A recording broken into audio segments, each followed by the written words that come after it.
Hello students, आप सभी का सारंग गुरु के डिजिटल प्लेटफॉर्म पर स्वागत है।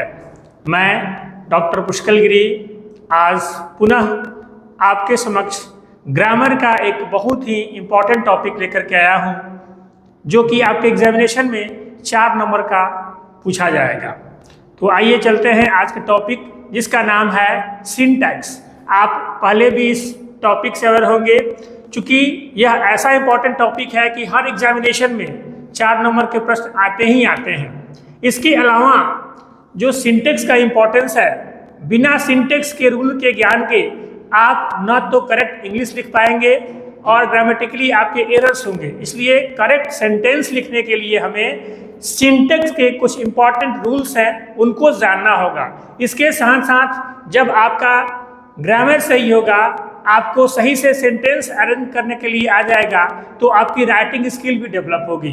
तो आइए चलिए हम लोग आज के टॉपिक की शुरुआत करते हैं, जिसका नाम है सिंटैक्स। तो सिंटैक्स जो है वो ट्रेडिशनल नेम है। इसका जो दूसरा नाम है वह है सब्जेक्ट वर्ब एग्रीमेंट, और जो न्यू कंसेप्ट है इसका नाम है सब्जेक्ट वर्ब कॉन्कॉर्ड। तो एक ही टॉपिक के 3 नाम है। इसको हम लोग सिंटैक्स बोलते हैं, जो कि ट्रेडिशनल नेम है। दूसरा जो है वो सब्जेक्ट वर्ब एग्रीमेंट है, और तीसरा आपका जो टॉपिक है वो सब्जेक्ट वर्ब कॉन्कॉर्ड है। अब प्रश्न उठता है कि आखिर में ये सिंटैक्स है क्या। तो देखिए, इसके इस 2 स्टेटमेंट में ही इसका आंसर छुपा हुआ है। कहता है सब्जेक्ट वर्ब एग्रीमेंट। इसी 3 वर्ड में इस सिंटेक्स का डेफिनेशन छुपा हुआ है। तो सिंपल इसका क्या होगा, द एग्रीमेंट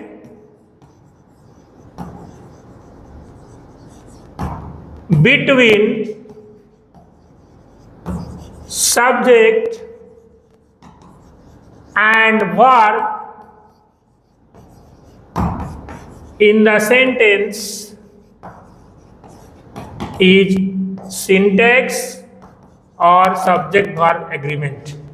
एक नया वर्ड है कॉन्कॉर्ड।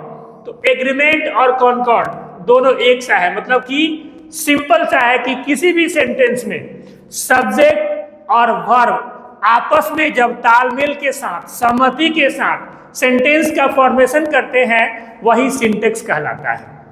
अब इसके कुछ इंपॉर्टेंट रूल्स हैं, क्योंकि रूल्स जानेंगे तभी आप रूल्स के अकॉर्डिंग सेंटेंस, करेक्ट सेंटेंस का फॉर्मेशन कर पाएंगे। तो आइए हम रूल को देखते हैं, 1 बाय 1 रूल को एक्सप्लेन करेंगे, समझेंगे, और उसके अकॉर्डिंग फिर आप अपने तरीके से सेंटेंस अरेंजमेंट और सेंटेंस फॉर्मेशन का काम करेंगे।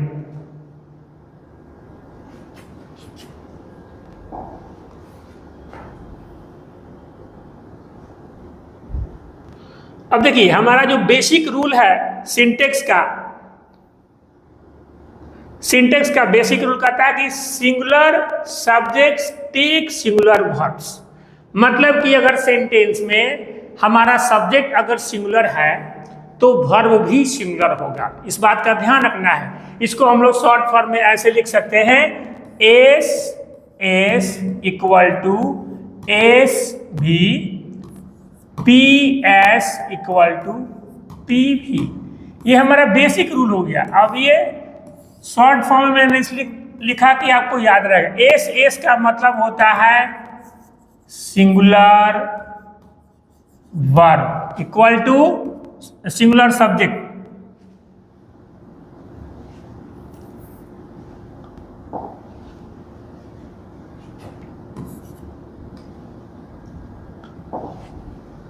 एस एस मतलब सिंगुलर सब्जेक्ट, एस भी मतलब सिंगुलर वर्ब। उसी तरह P S plural subject and P भी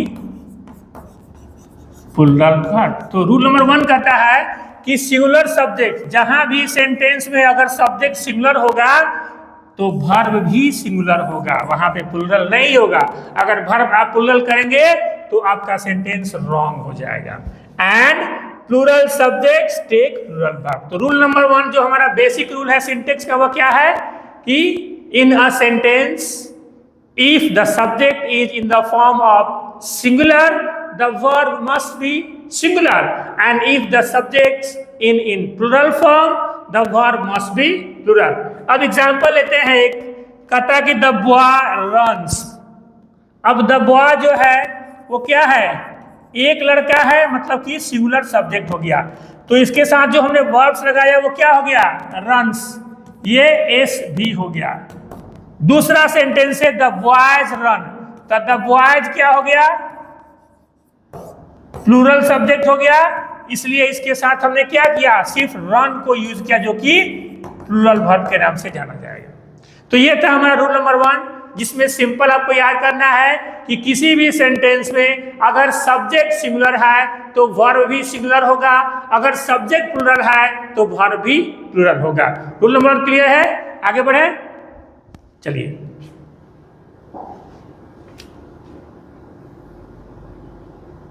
अब अगला जो है हमारा रूल, वह कहता है कि नेक्स्ट जो हमारा रूल है वो कहता है कि द प्रोनाउन यू, यू जो प्रोनाउन है वह हमेशा प्लूरल वर्ब को ही लेता है। एकदम ध्यान रखिएगा, यू के साथ कौन सा वर्ब लगाएंगे, प्लूरल वर्ब, पी भी लगाएंगे। क्या लगाएंगे, पी भी। Example, you were, you were, इसको वर पढ़ेंगे इनवाइटेड टू कम, ना कि इसके साथ हम वाज लगाएंगे। अगर वाज लगाएंगे तो हमारा सेंटेंस जो होगा वो रॉन्ग हो जाएगा। इसलिए यू जहां भी रहेगा उसके साथ कौन सा वर्ब लगेगा, प्लूरल वर्ब लगेगा। ये हमेशा आपको ध्यान में रखना है कि यू के साथ कौन सा वर्ब लगाएंगे, तो प्लूरल वर्ब लगाएंगे। फिर यहां देखिए दूसरा सेंटेंस लेते हैं, यू के साथ आर लगा हुआ है, आर क्या है, प्लूरल है। देन यहाँ पे you sing a song so well, यहां भी हमने पी भी का यूज किया है। तो जो रूल नंबर 2 है हमारा, वह सीधे है कि यू के साथ किसी भी सेंटेंस में हमें प्लूरल वर्ब को यूज करना है। ठीक है, नेक्स्ट जो हमारा रूल है वह यह है कि सेकेंड हमारा जो रूल होगा कहता है कि if a sentence begins with here, कोई भी आपका वाक्य, कोई भी सेंटेंस अगर हेयर या देयर, यहां या वहां, अगर इससे शुरू होता है, ध्यान देंगे रूल नंबर 2 क्या कह रहा है कि अगर कोई भी सेंटेंस हेयर और देयर, या तो हेयर से या तो देयर से शुरू होता है, तो verb agrees with the subject that follow, verb जो है वो सब्जेक्ट के अकॉर्डिंग आपको चूज करना है, सब्जेक्ट के अकॉर्डिंग आपको वर्ब लगाना होगा। अब जैसे एग्जांपल लेते हैं, here are the ways to preserve meat. अब यहाँ पे वेज के अकॉर्डिंग, और दूसरा जो है there is a huge gap between the rich and the poor. मतलब कि सिंपल जो आपका यह वाक्य यह रिप्रेजेंट करता है कि कोई भी सेंटेंस अगर हेयर या देयर से शुरू होता है तो verb must be followed by subject. किसके अकॉर्डिंग होगा, वो सब्जेक्ट के अकॉर्डिंग फॉलो होगा।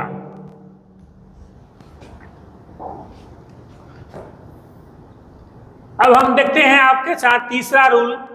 तीसरा रूल क्या कहता है, तीसरा रूल कहता है कि with either or neither nor. बहुत लोग इसको आइदर और नाइदर भी पढ़ते हैं। Either or neither nor, when subjects differ in number, ध्यान देना है यहाँ पे, किसके साथ, नंबर के साथ डिफर होता है। The verb agrees with the nearest subject, जो उसके पास करीबी जो सब्जेक्ट होगा उसके अकॉर्डिंग वर्ब होगा। किसके अकॉर्डिंग, नियरेस्ट सब्जेक्ट के अकॉर्डिंग वर्ब होगा। Example, neither the players nor the coach. अब इसके साथ सबसे जो नियरेस्ट सब्जेक्ट है क्या है?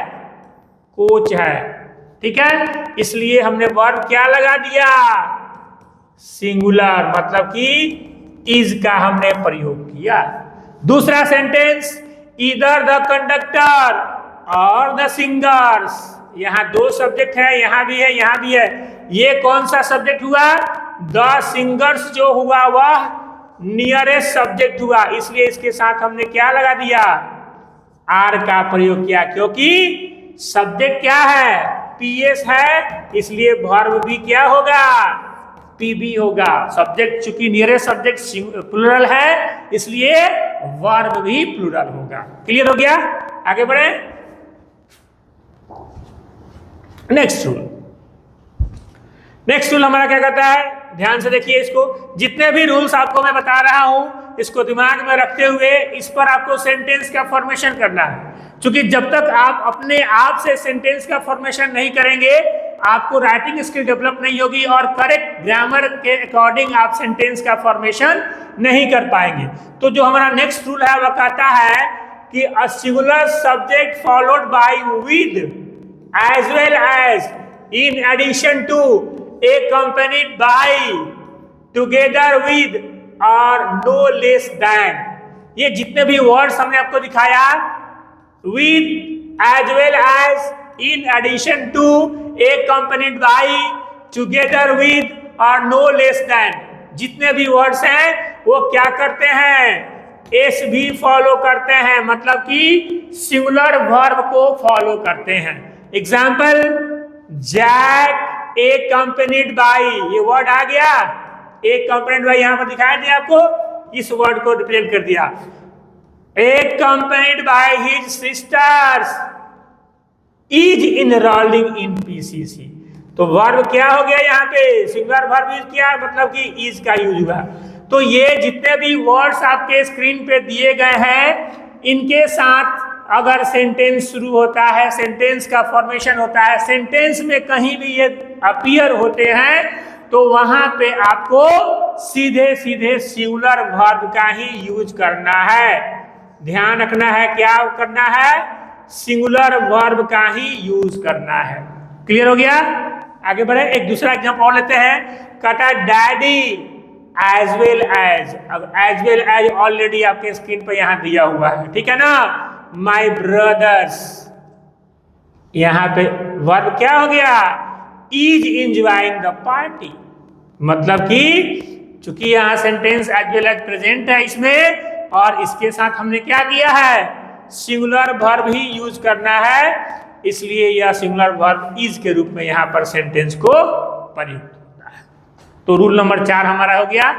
आपको एक एक करके सारे रूल्स को एक बार दिमाग में रखना है, पढ़ना है, उसको अंडरस्टैंड करना है, एंड अंडरस्टैंडिंग करने के बाद अपने से उस पे सेंटेंस फॉर्मेशन का प्रैक्टिस करना है।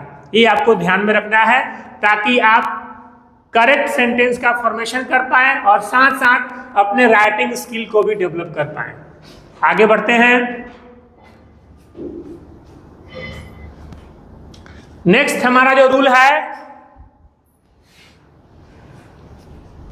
नेक्स्ट रूल क्या कहता है? बहुत सिंपल है कि singular subjects joined by and, कोई भी singular subject, if two different subjects are joined with and, the verb must be plural. Require a plural verb. Simple, इसके बारे में मैंने क्या बता दिया कि if two different subjects are joined with and, the verb must be plural, except, कहां पे नहीं, ध्यान देना है कि दो अलग अलग सब्जेक्ट अगर ज्वाइंट किए जाएंगे एंड से, तो वर्ब तो होगा प्लूरल। कहां पे छोड़ करके? when they mean one thing। अगर एक को रिप्रेजेंट करेंगे तो वहां पर वर्ब चेंज हो जाएगा। दो अलग अलग सब्जेक्ट अगर एंड से जुड़ जाएंगे तो वर्ब होगा प्लूरल, लेकिन अगर एक मीनिंग करेगा तो उसका वर्ब जो है वो चेंज हो जाएगा। एग्जाम्पल, लैरी एक नाम हो गया, मतलब एक अलग सब्जेक्ट हो गया। दूसरा मर्सी, अब ये दोनों नेम है, दोनों क्या है? ये नेम है और सब्जेक्ट के रूप में है।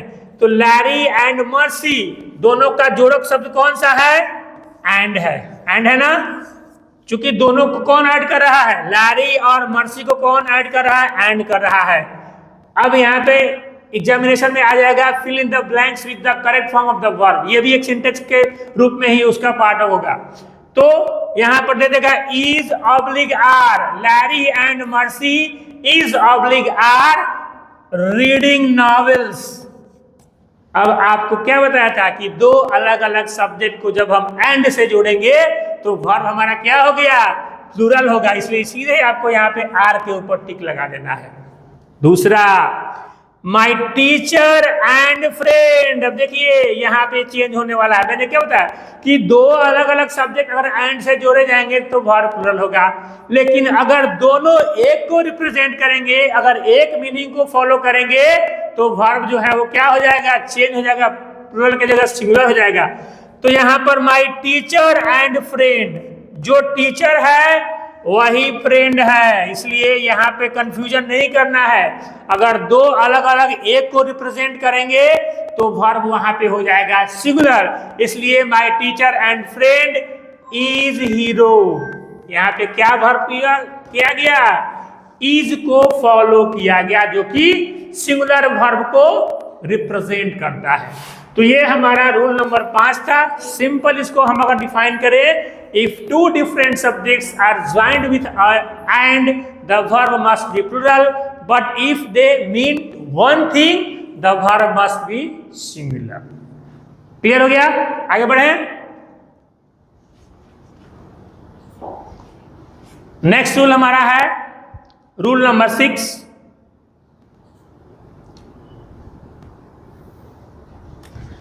अब कहता है कि two singular subjects joint by either or neither nor. दो अलग अलग सब्जेक्ट्स या तो ईदर और से जोड़े जाएं या नीदर नॉर से जोड़े जाएं तो क्या हो जाएगा, वर्ब सिंगुलर वर्ब ही यूज होगा। वहां पे क्या करेंगे, दो अलग अलग अगर सब्जेक्ट सिंगुलर सब्जेक्ट को ईदर और नीदर नॉर से जोड़ा जाए तो उनके साथ जो वर्ब प्रयुक्त होगा सेंटेंस में वह क्या हो गया, सिंगुलर वर्ब होगा। क्या हो गया, सिंगुलर वर्ब का हम यूज करेंगे। एग्जाम्पल देखते हैं। पहला example, either mom or dad, either mamma or daddy dash. अब यहां पे आएगा is oblique are coming with me. अब सीधे मैंने क्या बताया कि दो सिंगुलर सब्जेक्ट, मम्मी एक सब्जेक्ट हो गई और डैडी एक सब्जेक्ट हो गया। अब दोनों को किससे जोड़ा गया, ईदर और से, तो वर्ब क्या हो जाएगा, इज, मतलब कि सिंगुलर वर्ब यूज हो जाएगा। क्या हो जाएगा, सिंगुलर वर्ब को हम लोग यूज करेंगे। एक दूसरा एग्जांपल अब नीदर नॉर का लेते हैं। कहता है कि नीदर फ्रेडी नॉर डल्स, ये दोनों नेम हैं जिनको कि ऐड किसे किया गया, इस सेंटेंस में नीदर नॉर से किया गया। Is oblique are waiting for you, तो सीधे क्या करेंगे, इसमें भी जो वर्ब लगाएंगे इज लगाएंगे, जो कि सिंगुलर वर्ब को रिप्रेजेंट करेगा। सिंपल सा इसको एक्सप्लेनिंग है कि अगर किसी सेंटेंस में दो singular subject either or neither nor से जोड़े जाएं तो उनके साथ जो वर्ब प्रयुक्त होगा सेंटेंस में, उसमें सिंगुलर वर्ब ही यूज होगा। ये आपको ध्यान में रखना है। तो आपको मैं जितने रूल्स बता रहा हूं उसको एक एक करके अंडरस्टैंड करना है, फिर एक्सप्लेन करके और दिमाग में रखते हुए उसके ऊपर आपको करेक्ट सेंटेंस को बनाना होगा। जब आप करेक्ट सेंटेंस लिखेंगे तो एक तो आपका ग्रामेटिकल मिस्टेक्स नहीं होंगे और दूसरा आपकी राइटिंग स्किल भी डेवलप होगी। इसलिए ये हमारा ग्रामर का बहुत ही इंपॉर्टेंट पार्ट है, जो कि 10th में भी पढ़ना है, 11th में भी पढ़ना है, 9th में भी पढ़ना है, हर क्लास में इसको पढ़ना है। इसलिए ये कॉमन टॉपिक है जो कि आपको पढ़ना है और लगातार इसको अगर आप प्रैक्टिस करेंगे तो आपकी राइटिंग स्किल डेवलप हो जाएगी। तो आगे चलते हैं नेक्स्ट रूल को लेकर के। नेक्स्ट रूल हमारा क्या कहता है, नेक्स्ट रूल कहता है कि if a singular subject is followed by phrase having contains one function, ठीक है, कंटेनिंग ए प्लूरल नाउन, एक फ्रेज को फॉलो करे, दूसरा पीएन को फॉलो करे, द वर्ब रिमेन्स सिंगुलर, ज्यों का त्यों क्या करेंगे आप, एस भी को ही यूज करेंगे, मतलब कि सिंगुलर वर्ब को ही आपको यूज करना है जो कि फ्रेज को और एक सिंगुलर प्लूरल नाउन को दोनों को कंटेन करे। एग्जांपल लेते हैं, one of the boys, one of the boys is oblique are yelling loud। तो सिंपल इसके साथ क्या हो जाएगा, भले ही वो प्लूरल नाउन कंटेन कर रहा है, फ्रेजेस को डिफाइन कर रहा है, लेकिन वर्ब हमें आर की जगह क्या करेंगे, इज का प्रयोग करेंगे जो कि सिंगुलर वर्ब को रिप्रेजेंट करेगा। ठीक है, एक दूसरा लेते हैं, one of the members is oblique are, ये भी सेम है, हो गया अगेंस्ट द रूल, सबों में से एक मेंबर जो है वो रूल के खिलाफ है। इसके साथ भी हम क्या करेंगे, भले ही वो प्लूरल नाउन कंटेनिंग करता है, फ्रेजेस को रिप्रेजेंट करता है, लेकिन वर्ब जो होगा वो एस भी ही होगा, मतलब कि सिंगुलर वर्ब ही यूज होगा। ये आपको ध्यान में रखना है रूल नंबर 7 के अनुसार। आगे बढ़ते हैं,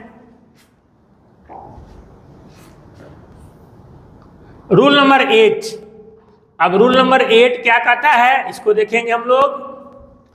कहता है कि the indefinite pronouns like several, few, both, many and others, 1, 2, 3, 4, 5, एक सेवरल हो गया, एक फ्यू हो गया, एक बोथ हो गया, मेनी हो गया, अदर्स, आर ऑलवेज प्लूरल। ये जितने भी इनडेफिनिट प्रोनाउंस हैं, अगर किसी सेंटेंस में आते हैं, चाहे वो सेवरल हो, चाहे वो फ्यू हो, बोथ हो, मेनी हो या अदर्स हो, हमेशा सेंटेंस जो होगा वो प्लूरल ही फॉलो करना है, मतलब वर्ब जो होगा वो पीवी ही यूज होगा, प्लूरल वर्ब ही यूज होगा, ये ध्यान में रखना है आपको। एग्जाम्पल, बोथ आ गया ना, बोथ यहां पे दिया हुआ है। अब वाज और वर, तो सीधे आपको क्या यूज करना है, वर, जो कि पीवी को यूज करता है, asking to be freed. And second, several, already यहां पे वर्ड दिया गया है, is oblique are, seeking justice, तो हम आर पे टिक लगाएंगे, प्लूरल वर्ब पे टिक लगाएंगे। मतलब कि अगर किसी भी सेंटेंस में ये जितने भी इनडेफिनिट प्रोनाउंस हैं, चाहे वो सेवरल हो, फ्यू हो, बोथ हो, मैनी हो और अदर्स हो, किसी भी सेंटेंस में अगर आते हैं तो उनके साथ हम कौन सा वर्ब लगाएंगे, प्लूरल वर्ब लगाएंगे। ये ध्यान में आपको रखना है। नेक्स्ट,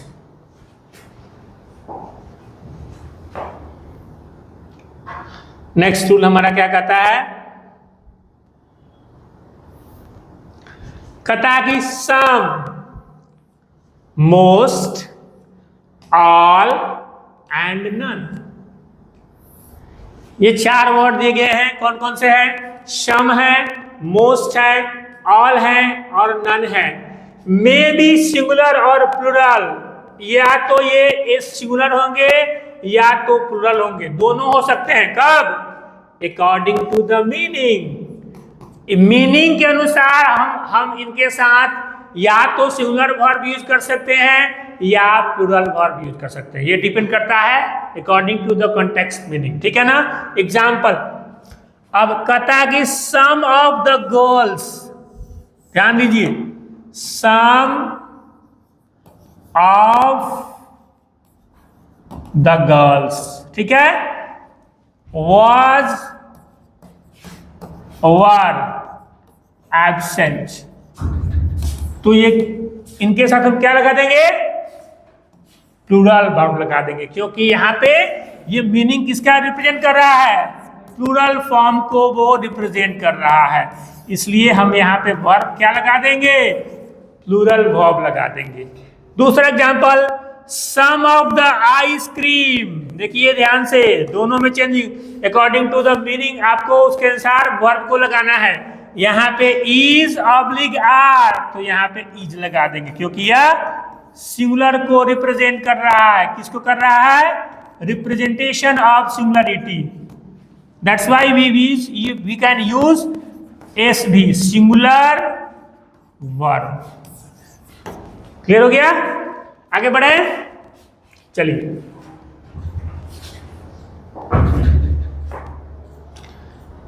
नेक्स्ट हमारा जो रूल है उसको भी आप ध्यान से देखेंगे। Rule number 10। रूल नंबर 10 कहता है कि यहां भी फिर अब हम आते हैं इंडेफिनिट प्रोनाउंस, जैसे कि एवरीबॉडी। एवरीबॉडी क्या है? इनडेफिनिट प्रोनाउन है। Each, no one, anybody, nobody, everything, anyone, either, neither, everyone and someone. ये सारे वर्ड्स आपको याद करना होगा कि ये सारे किसके तरह आते हैं? इनडेफिनिट प्रोनाउन के अंतर्गत आते हैं। ये सारे क्या है? इनडेफिनिट प्रोनाउन है, जो कि आपको याद करना है। एवरीबॉडी के रूप में each, no one, anybody, nobody, everything, anyone, either, neither, everyone and someone. Take singular verbs, ये जहां भी सेंटेंस में आएंगे इनके साथ हम सिंगुलर वर्ब ही यूज करेंगे। एग्जाम्पल लेते हैं कि every man and woman in this hall is oblique are a member. तो क्या करेंगे? सीधे सिंगुलर को रिप्रेजेंट कर रहा है, इसलिए हम क्या लगा देंगे? इनके साथ इज का प्रयोग करेंगे, मतलब कि सिंगुलर वर्ब को हम यहाँ पे यूज करेंगे। ये वर्ड्स आपको याद होने चाहिए जो कि इंडेफिनिट प्रोनाउंस को रिप्रेजेंट करते हैं। तो एवरीबॉडी के रूप में हो, इस के रूप में no one, anybody, nobody, everything, anyone, either, neither, everyone and someone. ये सारे वर्ड्स सिंगुलरिटी को रिप्रेजेंट करते हैं, इसलिए जहां भी ये सेंटेंस में आएंगे वर्ब कौन सा हम लगा देंगे? Singular verb. आगे बढ़े।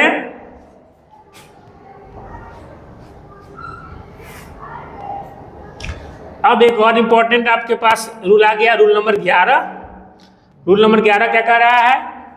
कहता कि एक्सप्रेशन ऑफ टाइम, जो टाइम को एक्सप्रेस कर रहा है, money, weight and distance are singular even when their form is plural. भले ही उसका फॉर्मेशन जो होगा, जो फॉर्म होगा वो प्लूरल होगा, लेकिन अगर एक्सप्रेशन है, चाहे वो टाइम है, चाहे वो मनी है, वेट है, डिस्टेंस है, ये सिंगुलर को रिप्रेजेंट करते हैं, इसलिए वर्ब भी क्या हो गया? सिंगुलर होगा। भले ही वो प्लूरल फॉर्म को रिप्रेजेंट कर रहे हैं, लेकिन वर्ब क्या लगाएंगे? सिंगुलर। और यही आपको बातें ध्यान में रखनी है, क्योंकि अगर इन बातों को आप ध्यान में नहीं रखेंगे तो आप गलत सेंटेंस बनाएंगे और एग्जामिनेशन में फिल इन द ब्लैंक्स के रूप में आए, या अरेंजमेंट के रूप में आए, या करेक्शन के रूप में आए, या टिक मार्क के रूप में आए, आप गलत टिक मार्क करके आएंगे। सिंगुलर के जगह प्लूरल मारेंगे, प्लूरल के जगह सिंगुलर मारेंगे, ये आपका रॉन्ग इंफॉर्मेशन हो जाएगा। इसलिए इन सारे रूल्स को ध्यान में रखना है। अब एग्जाम्पल कहता है कि 2 इयर्स। अब देखिए 2 इयर्स क्या है? ऑलरेडी प्लूरल है ना, 2 साल। Is oblique are a long time to wait. चूंकि एक्सप्रेशन ऑफ टाइम को रिप्रेजेंट कर रहा है, इसलिए भले ही वो प्लूरलिटी को शो कर रहा है, प्लूरल फॉर्म को दिखा रहा है, लेकिन जब हम वर्ब का यूज करेंगे तो वहां पर एस भी ही करेंगे, मतलब कि सिंगुलर वर्ब का ही यूज करेंगे। और इसलिए यहाँ पे क्या हो गया? आर के जगह हमने इज को यूज किया। दूसरा है मनी के रूप में, $1 million ऑलरेडी प्लूरलिटी को डिफाइन कर रहा है। Given back to the honour. अब एग्जाम में रहेगा वॉज और वर, तो हम क्या करेंगे? सिंगुलर है, सिंगुलर को प्लूरल दिखा रहा है, लेकिन वर्ब हमें सिंगुलर यूज करना है, इसलिए हम वॉज पे टिक लगा देंगे और हमारा सेंटेंस होगा वो करेक्ट सेंटेंस हो जाएगा। ऐसे ही आपको अलग अलग रूल्स को फॉलो करना है, याद करना है और उसके अकॉर्डिंग फिर आपको अपना सेंटेंस पैटर्न को फॉलो करते हुए करेक्ट सेंटेंस को लिखना है, फॉर्मेशन ऑफ सेंटेंसेस करेक्ट के रूप में लिखना है। ठीक है, आगे बढ़ते हैं। नया रूल जिसका नंबर है रूल नंबर 12, 12 रूल नंबर क्या है?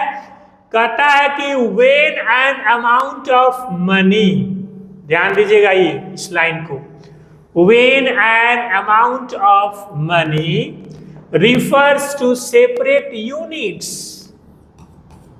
एक सेपरेट यूनिट को रेफर करता है तो वर्ब हमेशा क्या हो जाएगा? प्लूरल वर्ब हो जाएगा। मतलब कि यहां पे हम क्या करेंगे?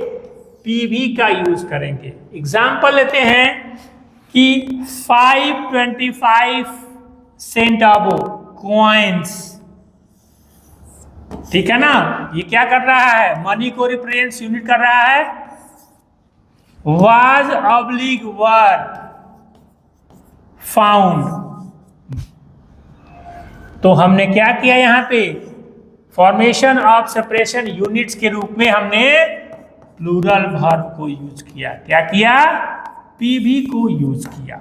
एक और एग्जांपल लेते हैं, 60 पेशो, ये करेंसी है, bills was oblique were added to the budget, तो क्या कर दिया हमने यहाँ पे? प्लूरल फॉर्म को यूज किया, मतलब कि प्लूरल वर्ब को यूज किया, इसलिए वाज की जगह हमने वर को करेक्ट किया। तो ये था हमारा रूल नंबर 12। अब हम आते हैं रूल नंबर 13 पे। 13 रूल नंबर क्या कहता है, इसको ध्यान से देखेंगे कि रूल नंबर 13 क्या है। कहता है कि pants, trousers, pliers, scissors, shears and tongs, ये जितने भी वर्ड्स हैं ये प्लूरल फॉर्म को रिप्रेजेंट करते हैं। अलग अलग रहेंगे तब, पैंट्स अलग रहेगा, ट्राउजर्स, ये सारे अलग अलग रूप रहेंगे तो ये प्लूरल को फॉर्म करेंगे। लेकिन जैसे ही ये पेयर में आएंगे तो फिर वर्ब क्या हो जाएगा?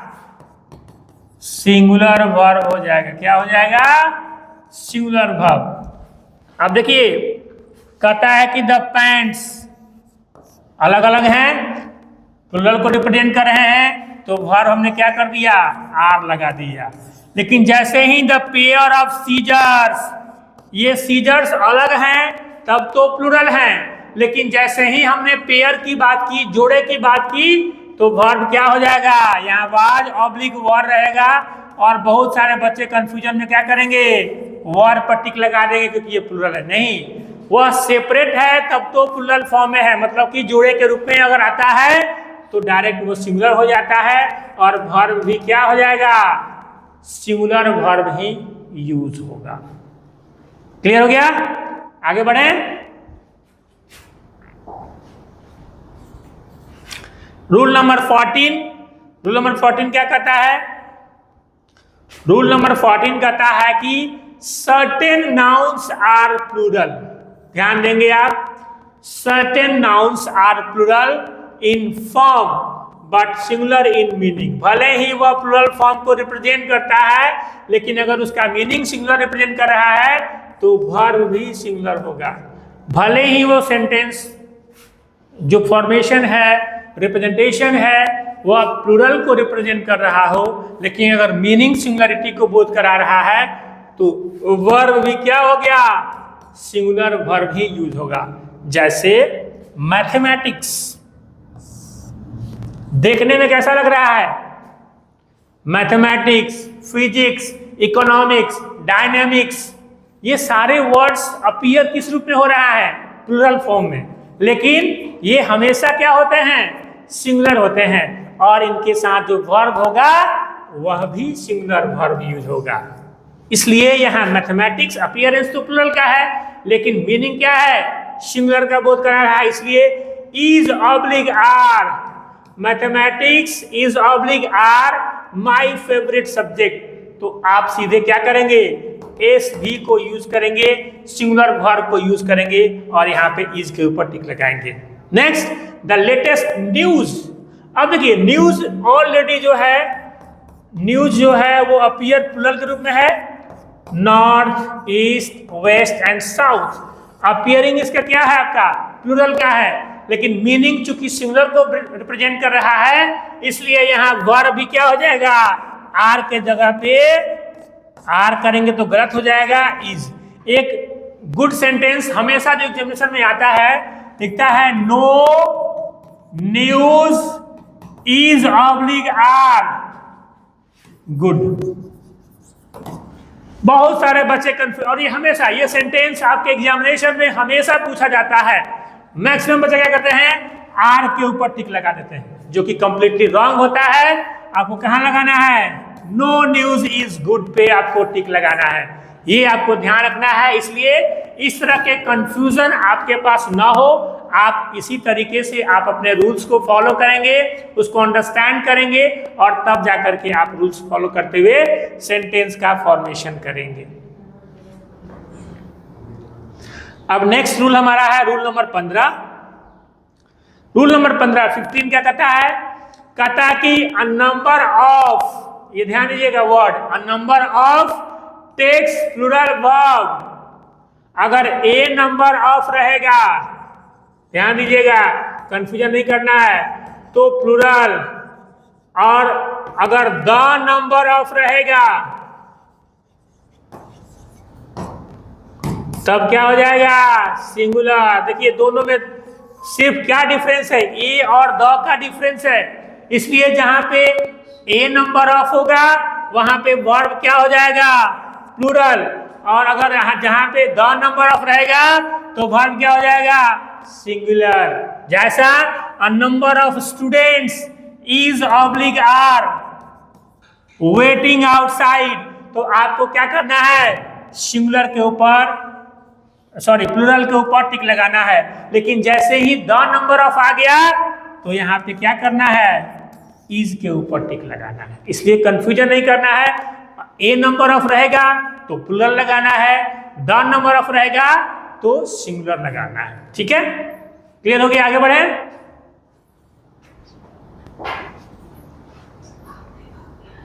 Rule number 16। रूल नंबर 16 क्या है, कहता कि with fractions, with fractions the verb agrees with the object of phrase। अब यहां पर देखिए फ्रेजेस को रिप्रेजेंट कर रहा है, 1/2 of the cake was oblique were consumed, तो इसको रिप्रेजेंट कर रहा है फ्रेजेस को, तो वर्ब एग्री इसके साथ करे, ऑब्जेक्ट के साथ करेगा, तो यहां पे हमने सिंगुलर वर्ब, मतलब किसको यूज किया हमने, एस बी को यूज किया। ठीक है ना, फ्रेजेस को रिप्रेजेंट कर रहा है अकॉर्डिंग टू द ऑब्जेक्ट, तो वर्ब मस्ट बी सिंगुलर।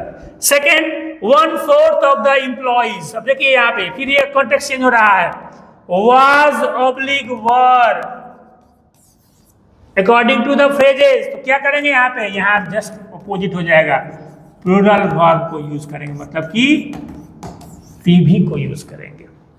ठीक है ना, तो आपको कॉन्टेक्स्ट को देखना है, ध्यान रखना है, किस नंबर ऑफ वर्ड्स को देखना है, उसके अकॉर्डिंग आपको सेंटेंस का फॉर्मेशन करना है या सेंटेंस को टिक लगाना है। नेक्स्ट हमारा जो रूल है वो देखिए ध्यान से आप लोग,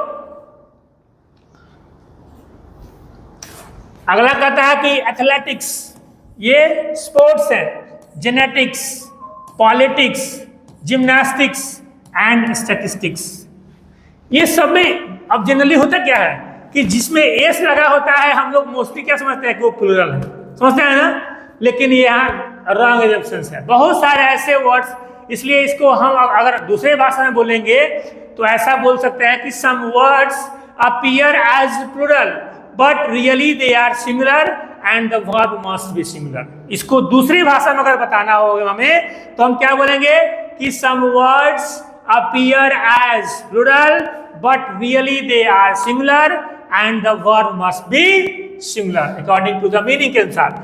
अब जिम्नास्टिक्स भले ही ये प्लूरल अपीयरेंस हो रहा है लेकिन एक खेल है, अब यहाँ पे इज भी है और आर भी है, तो आपको क्या करना है, भले ही अपीयरेंस प्लूरल है लेकिन यह सिंगुलर को बोध करा रहा है, मीनिंग अगर सिंगुलरिटी को दे रहा है तो वर्ब जो होगा वह भी सिंगुलर होगा। Is very popular among girls and the gymnastics shown today. अब देखिए यहाँ पे फिर यहाँ थोड़ा सा वही उसको चेंज कर दिया, gymnastics and the gymnastic representation of plural, so the verb is plural form. ऐसे ही आपको अलग अलग तरीके से इन सबों को यूज करना है, ठीक है। तो आज के लिए हमारे इतने ही रूल्स। अब अगली क्लास में कुछ और रूल्स आपको हम बताएंगे, क्योंकि इसी को कंटिन्यू कर रूल नंबर 18 से हम लोग कंटिन्यू करेंगे। आज के लिए इतना ही, बहुत बहुत धन्यवाद। आप लोग इसको रिपीटेशन के साथ साथ फॉर्मेशन ऑफ सेंटेंसेस करेंगे। Thank you.